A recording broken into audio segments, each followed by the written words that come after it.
معبالة بيبسعنا خمسة لنا جلجلة سبعة تسحتوا لهم جلجلة سبعة سألوهم على فيسبوك على انستغرام على تيك توك على زماس ميرا خزرقوا حقولهم على جل خفال أكلاتكم كرة ديت دليو ببام باللاجركم وي بلب جيركم شفينكم مستزرقوا حقو منكم زولو بدحر تابان باللاخون بدحر تالبي ميتا خاتفلت ماشيم معبالة أبي بسيحهم زولو تفلتيهم بياي جيروم منكم زولو بدحر تا بام بالله ميتهم زفلتو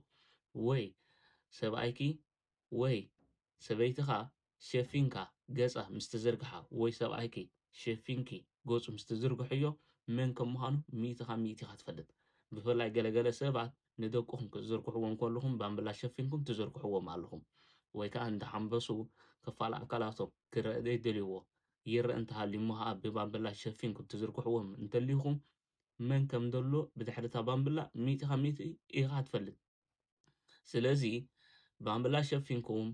ልቢ ሸፊንኩም ወይ ካልእ ጌርኩም ሸፊንኩም ትዝርግሕዎ እንዳተረኣየ ክፋል ኣካላቶም ብድሕሪ እታ ሸፊንክያ ዘለኻ መን ከም ዘሎ ሚእቲ ካብ ሚእቲ ኢኻ ትፈልጥ ስለዚ ዓንተ ወይ ሕጂ ሕልፍ እንዳበልኩ ሓንቲ ጓል ሰብኣያ ብልቢ ጌራ ድያ ባምብላ ሸፊናቶ ርእያ መን ከም ዘሎ ግን ብድሕሪ እታ ስእሊ ሚእቲ ካብ ሚእቲ ትፈልጥ ኢኻ ስለዚ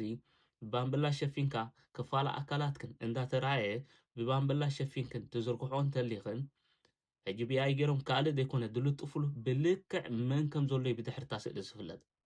ስለዚ ተጠንቀቓ ብፍላይ ክፋል ኣካላትክን እንዳተረኣየ ሕጂ ንኣብነት ካብ ክሳትክን ታሕቲ ይርአ እንተሃልዩ ወይ ከዓ ሕማቕ እንተኮይኑ እቲ ስእሊ ካብ ክሳትክን ላዕሊ ፅቡቅ እንተኮይኑ ሕጂ ካብኣ ንላዕሊ ፅቡቅ ስለ ዝኾነት ክፋል ኣካላትክን ብባምብላ ሸፊንኩም ወይ ብልቢ ሸፊንክን ተዘርጊሕክኖ መን ከም ዘሎ ብድሕሪ እታ ልቢ ወይ ብድሕሪ እታ ባምብላ ይፍለጥ እዩ ስለዚ ተጠንቀቓ